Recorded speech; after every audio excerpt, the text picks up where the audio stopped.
રાજ્યના 36 આઈપીએસની બઢતી અને બદલીના આદેશ આપી દેવામાં આવ્યા છે। તો હાલ આ મહત્વના સમાચાર સામે આવ્યા છે, જ્યાં અનુપમસિંહ ગેહલોત અને Surat police commissioner Ahmedabad SP તરીકે ઓમપ્રકાશ જાટની નિમણૂક કરવામાં આવી છે। નિર્લિપ્ત રાયની બઢતી સાથે એસએમસીમાં જ નિમણૂક કરવામાં આવી છે। શ્વેત શ્રીમાળીની અમદાવાદ જેલ ખાતે નિમણૂક કરવામાં આવી છે।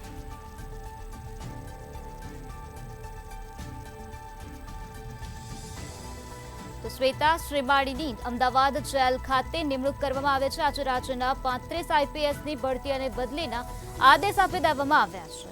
તો 35 આઈપીએસની બઢતી અને બદલીના આદેશ આપવામાં આવ્યા છે, જેમાં રાજ્યના આજે 35 આઈપીએસની બઢતી અને બદલીમાં અનુપમસિંહ ગેહલોતને સુરત પોલીસ કમિશનર આ સાથે અમદાવાદ એસપી તરીકે ઓમપ્રકાશ જાટની નિમણૂક કરવામાં આવે છે। નરસિમ્હા ડોમરને વડોદરાના નવા પોલીસ કમિશનર અમદાવાદ એસપી તરીકે ઓમપ્રકાશ જાટની નિમણૂક કરવામાં આવી છે। આ સાથે શ્વેતા શ્રીમાળીની અમદાવાદ જેલ ખાતે નિમણૂક કરવામાં આવે છે। તો આજ મુદ્દે વધુ માહિતી આપવા માટે આપણી સાથે સંવાદદાતા વિશાલ મહેતા જોડાઈ ગયા છે। જી વિશાલ, આજે રાજ્યના 35 આઈપીએસની બઢતી અને બદલીના આદેશ આપવામાં આવ્યા છે, શું છે વધુ વિગત?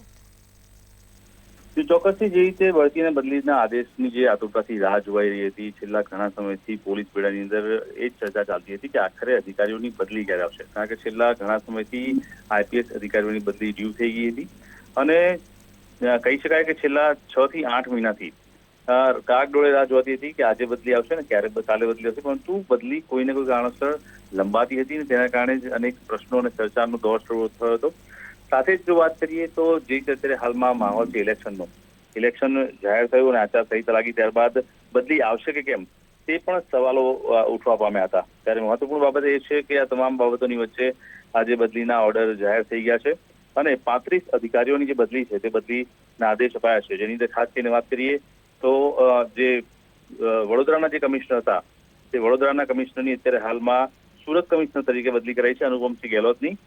સાથે જ નરસિમ્હા કોમર કે જેઓ અત્યારે હાલમાં વડોદરાના નવા પોલીસ કમિશનર તરીકે મૂકવામાં આવ્યા છે। તો તરુણ દુગ્ગલની વાત કરીએ, તેઓને મહેસાણાના નવા એસપી તરીકે નિયુક્ત કરાયા છે। ઓમપ્રકાશ જાટ છે તેમને એટીએસમાંથી હટાવી અને હવે અમદાવાદ ગ્રામ્યના એસપી બનાવવામાં આવ્યા છે।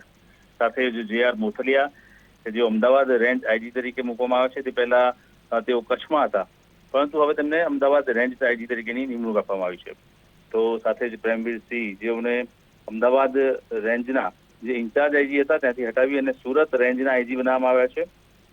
સાથે જ જો વાત ચિરાગ કોરોડિયાની, તો તેઓ અમદાવાદ સેક્ટર 1માં જોઈન્ટ કમિશનર તરીકે હતા, તેમને અત્યારે હવે આ નવા આદેશની અંદર કચ્છ બોર્ડર રેન્જ આઈજી તરીકે તેમને નિયુક્તિ આપવામાં આવી છે।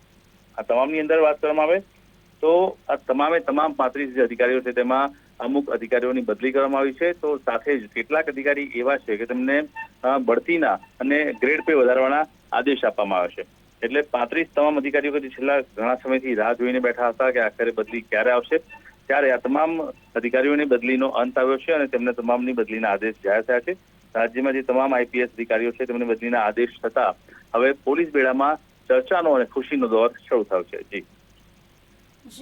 જી વિશાલ, અત્યારે પોલીસ બેડામાં કેવો ખુશીનો માહોલ જોવા મળી રહ્યો છે?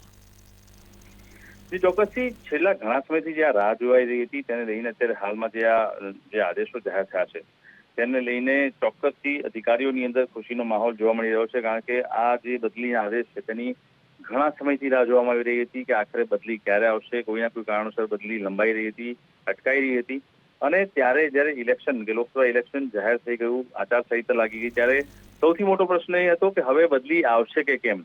કારણ કે ઘણી બધી મહત્વની જગ્યાઓ છે, જેમ કે વાત કરીએ તો અમદાવાદ રેન્જ છે, અમદાવાદ એસપી છે, મહેસાણા એસપી છે, ખેડા એસપી છે, સુરત કમિશનર છે, આ સાથેની અનેક જગ્યાઓ એવી છે કે જે ખાલી પડેલી હતી, જે ઇન્ચાર્જમાં ચાલતી હતી અને જયારે લોકસભા ઇલેક્શન હતું ત્યારે તમામ જગ્યાઓ ઇન્ચાર્જમાં ચાલે તે પણ યોગ્ય ન હતું। કારણ કે આ તમામ જે જગ્યાઓ છે તે ઇલેક્શનને લઈને ખૂબ જ મહત્વપૂર્ણ જગ્યાઓ હતી કે જ્યાં ડિસિઝન મેકર એટલે કે એક સત્તાધીશ જે પ્રોપર અધિકારી હોય એની જરૂર હોવી એ ખાસ અનિવાર્ય હતું અને એટલા માટે જ તમામ જગ્યાએ ચર્ચા ચાલતી હતી કે આખરે બદલી આવશે કે કેમ અને આવશે તો ક્યારે આવશે।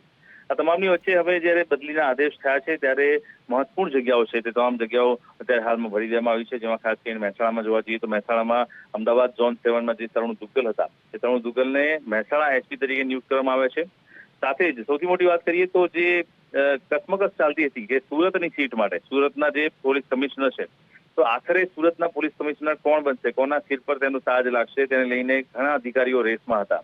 અનેક અધિકારીઓએ પોતાનું એડી ચોટીનું જોર લગાવ્યું હતું કે તેઓ પોતે સુરતના કમિશનર બની જાય, અને તેના માટે તે લોકો ઘણા સમયથી મહેનત પણ કરી રહ્યા હતા, પોતાના સોર્સિસ લગાવી રહ્યા હતા. તેવી ચર્ચાનો માહોલ પણ શરૂ થયો હતો. ત્યારે સુરત પોલીસ કમિશનરનું જે તાજ છે તે અનુપમસિંહ ગેહલોતના સિરે ગયો છે, કારણ કે જે રીતે હાલમાં અનુપમસિંહ ગેહલોત છે તે વડોદરાના પોલીસ કમિશનર તરીકે નિયુક્ત હતા, પરંતુ નવા આદેશની અંદર તેમને સુરત પોલીસ કમિશનર બનાવવામાં આવ્યા છે.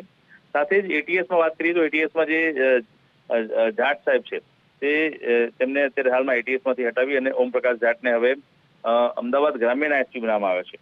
જો સાથે જ વાત કરીએ તો અભય ચુડાસમા કે જેઓ અમદાવાદ કરાઈ જે સ્ટેટ પોલીસ એકેડેમી છે ત્યાં હતા, ત્યાં તેમને પ્રમોશન સાથે એટલે કે એડીજીપીના પ્રમોશન સાથે ગ્રેડ પે વધારો કરાવશે અને તે જ જગ્યાએ તેમને શરૂ રખાયો છે.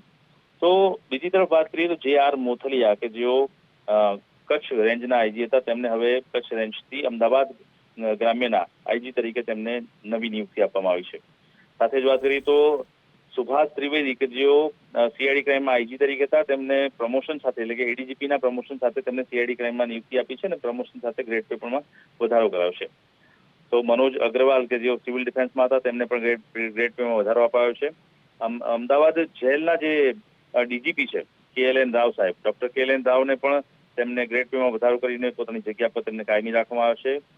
Ahmedabad police commissioner G S. Malik કે જેઓ અત્યારે હાલમાં કમિશનર તરીકે અમદાવાદમાં છે, તેઓને પણ પ્રમોશન સાથે ગ્રેડ પેમાં વધારો કરવામાં આવે છે અને પોતાની જગ્યા પર તેમને કાયમી રાખવામાં આવે છે. સાથે જ્યારે વાત કરીએ હસમુખ પટેલની, તો હસમુખ પટેલ છે તેઓ પોલીસ હાઉસિંગના મેનેજિંગ ડિરેક્ટર છે, તેમને પણ પ્રમોશન સાથે ગ્રેડ પેમાં વધારો કરાયો છે અને તેમને ડીજીપી તરીકેનું પ્રમોશન આપવામાં આવ્યું છે. નરસિમ્હા એમ કોમાર કે જેઓ તેમને સુરત સિટી માંથી હટાવી અને અત્યારે હાલમાં નરસિમ્હા કુમારને ડીજીપી એડમિનમાં જે હતા તેમને અત્યારે હાલમાં મૂકવામાં આવ્યા છે વડોદરા કમિશનર તરીકે. તો બ્રિજેશ ઝા છે તે અમદાવાદની અંદર સેક્ટર 2 એટલે કે જેસીપી ની પોસ્ટ ઉપર હતા, તેમને હવે એડિશનલ ડીજીપીની પોસ્ટ આપવામાં આવી છે અને ગ્રેડ પેમાં તેમનો વધારો કરવામાં આવશે. આમ જોવા જઈએ તો લગભગ 35 અધિકારીઓ છે, તે તમામ અધિકારીઓને ક્યાંક ગ્રેડ પેમાં વધારો થયો છે, ક્યાંક કોઈકની જે પોસ્ટ છે તે પોસ્ટમાં પ્રમોશન મળ્યું છે અને કેટલાક અધિકારીઓને પ્રમોશન સાથે તેમની બદલીની જગ્યા પણ નવી થઈ છે. એટલે કુલ મિલાવીને જોવા જઈએ તો 35 જેટલા અધિકારીઓ છે તે તમામ અધિકારીઓને પ્રમોશન અને ટ્રાન્સફર આપવામાં આવી છે. એટલે જે ઘણા સમયથી ઘણા મહિનાઓથી જે આતુરતાથી રાહ જોઈ રહી હતી આ ટ્રાન્સફરની કે આઈપીએસ અધિકારીઓની ટ્રાન્સફર ક્યારે આવશે, તમામ લોકોના મુખ્ય અને પોલીસ અધિકારીઓ અને ડિપાર્ટમેન્ટના ચર્ચા રહી હતું કે આખરે ટ્રાન્સફર થશે તો થશે ક્યારે. તે પ્રશ્નાર્થ છે, તે પ્રશ્નાર્થ પર આજે પૂર્ણ વિરામ મુકાયું છે અને તમામ જે અધિકારીઓ છે તેમને ટ્રાન્સફરના આદેશો જાહેર થઈ ગયા છે. જેમાં સૌથી જે કહી શકાય કે જે પ્રાઇમ જે જગ્યાઓ છે, એટલે કે ખાસ કરીને જે જગ્યાઓ માટે ખાસ રાહ જોવામાં આવતી હતી કે મેં તમને જે પ્રમાણે હમણાં જ વાત કરી કે જેની માટે રેસ ચાલતી હતી, એવી ખાસ કરીને જે જગ્યા છે તેમાં સૌથી પહેલા વાત કરી શકાય કે સુરત કમિશનર તરીકેની જગ્યા કે સુરત કમિશનરની જગ્યા માટે અનેક પોલીસ અધિકારીઓ જે ઉચ્ચ અધિકારીઓ હતા, સિનિયર અધિકારી છે, તે લોકો તમામ લોકો રેસમાં હતા. તેમાં આખરે અનુપમસિંહ ગેહલોતે બાજી મારી છે અને સુરત પોલીસના નવા કમિશનર તરીકે તેઓ નિયુક્ત થયા છે. સાથે જે.આર. મોથલિયા છે તે અમદાવાદ રેન્જ કે જે જગ્યા પર પણ ઘણી બધી કસમકસ ચાલતી હતી અને ત્યાં આખરે રેન્જ આઈજી તરીકે કોણ આવશે તેમાં જે.આર. મોથલિયાની નિયુક્ત થઈ છે. સુરત રેન્જની વાત કરીએ તો સુરત રેન્જની અંદર પ્રેમવીરસિંહને મૂકવામાં આવ્યા છે. ચિરાગ કરોડિયાને કચ્છ બોર્ડરના રેન્જ આઈજી તરીકે નિયુક્ત કરવામાં આવે છે.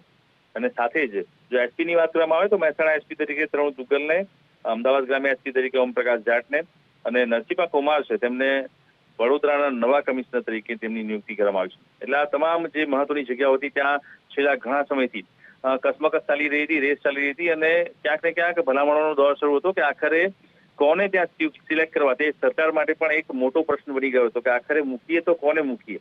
અને એ જ જે અટકાયેલી જે અટકળો હતી જેને લઈને જે અનેક ચર્ચાઓ પર ચાલતી હતી, આની પહેલા પણ અનેક સમાચારો બહાર આવ્યા હતા કે જે XYZ અધિકારી છે તે સુરતના કમિશનર તરીકે આવશે, અમદાવાદ રેન્જમાં કયા અધિકારી આવશે, તે તમામ માટેને અનેક સવાલો અને અનેક નામો બહાર આવ્યા હતા, પરંતુ આખરે તે તમામ અટકળોનો અંત આવ્યો છે અને સત્તાવાર નામની જાહેરાત સરકાર દ્વારા કરી દેવામાં આવી છે, જેની અંદર તમામ જે આ 35 આઈપીએસ અધિકારીઓ છે તેમની બઢતી અને બદલીના આદેશ થઈ ગયા છે અને તેને લઈને જ હવે પોલીસ બેડાની અંદર ચર્ચાનો દોર શરૂ થઈ ગયો છે. જી વિશાલ, સમગ્ર માહિતી આપવા બદલ આભાર.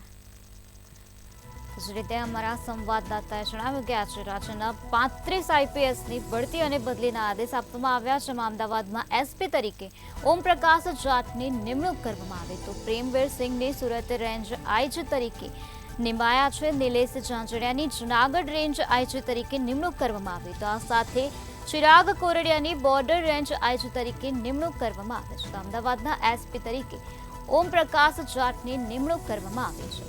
તો આ સાથે શ્વેતા શ્રીમાળીની અમદાવાદ જેલ ખાતે નિમણૂક કરાઈ છે. લીના પાટીલની વડોદરા ઝોન 3 ડીસીપી તરીકે નિમણૂક કરવામાં આવે છે. અમદાવાદ અજય ચૌધરીની સ્પેશિયલ બ્રાન્ચમાં નિમણૂક કરવામાં આવે છે. નિલેશ ઝાંઝડિયાની જૂનાગઢ રેન્જ આઈજી તરીકે નિમણૂક કરવામાં આવી છે.